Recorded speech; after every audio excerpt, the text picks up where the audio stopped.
میرے हुजूर की तो कोई बहन नहीं थी, लेकिन जब हजरत हलीमा सादिया के यहाँ हुजूर गए तो वहां हुजूर की एक रजाई बहन का तज़किरा मिलता है जो हुजूर को लोरियां देती थी। नाम शीमा था।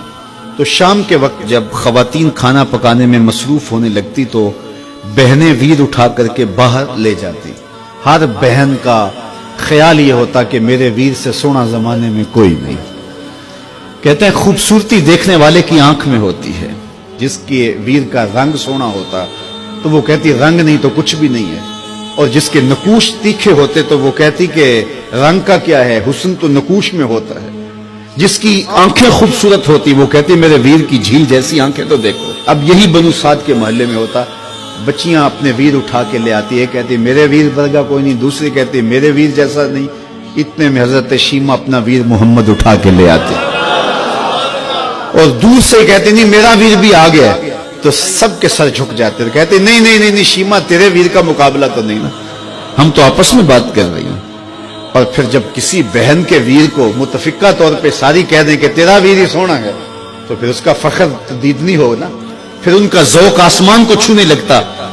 इब्ने हश्शाम सीरत की सबसे पहली किताब, उसमें ये वाक़या लिखा है कि फिर हजरत शीमा हुजूर को अपनी आगोश में लेकर समेटती और फिर चूमती और फिर वो लोरी देती, और वो लोरी के लफ्ज भी लिखे हैं, रब्बना अब के लना मुहम्मदा हत्ता अराहु याफियम व अमरदा।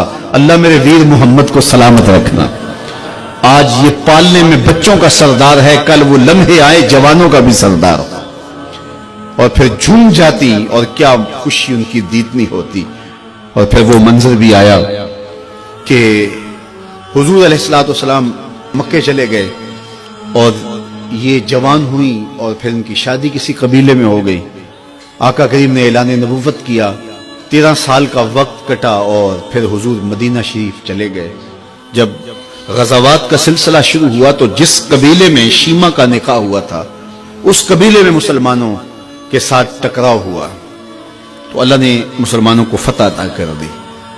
तो इस कबीले के लोग कैदी होके हुजूर अलैहिस्सलातु वस्सलाम के गुलामों के हाथों गिरफ्तार हैं। तो ये अपने कैदियों को छुड़ाने के लिए कबीले के सरदार एक एक घर से फिदिये के लिए रकम जमा कर रहे हैं। चलते चलते शीमा के घर भी पहुंचे जो कि एक उम्र का हिस्सा गुजार चुकी थी, और जाके कहा कि इतना हिस्सा आपका भी आता है। कहा किस लिए? कहा वो जो लड़ाई हुई है इतने हमारे बंदे गिरफ्तार हो गए तो उनको छुड़ाना है।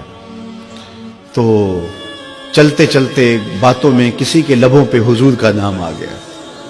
तो शीमा ने कहा अच्छा उन्होंने तुम्हारे लोग पकड़े? कहा हाँ। तो कहा फिर तुम रकम इकट्ठी न करो, मुझे साथ ले चलो।